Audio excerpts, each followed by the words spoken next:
होळी रे होळी, टम्म टम्म फुगलेली पुरणाची पोळी. तुम्हाला माहिती आहे का, होळीच्या दिवशी पुरणाची पोळी का करतात? होळीच्या अग्नीमध्ये सगळ्या वाईट गोष्टींचा नाश हो आणि पुरणाच्या पोळीसारखा गोडवा आपल्या आयुष्यामध्ये येवो.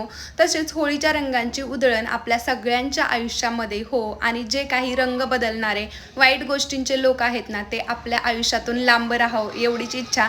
देवांश स्कूलमधून येतानाच रंग खेळून आला होता. आता सगळ्यांच्याच घरी कालच्या दिवशी पोळ्या बनल्या असतील हे मात्र नक्की. सणासुदीला जर आपण पोळ्या केल्या आणि त्या टम्म टम्म फुगल्या ना, तर आपल्याला सुद्धा भारी वाटत असतं आणि सगळं काम केल्याचा शिन जात असतो. सगळं काम आवरून घेतलं, त्यानंतर आहे ना होलिका दहन झालं.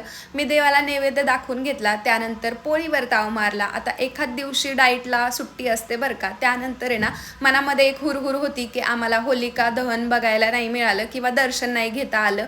त्यानंतर आम्ही केंद्रामध्ये गेलो आणि तिकडं होळी पेटत होती.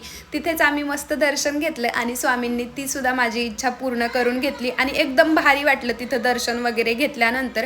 आता आम्ही देवांशला घेऊन बाहेर गेलो होतो, त्याला खेळायचं वगैरे होतं. मुलांना सुट्टी असलं की असं चालूच असतं. भेटू परत.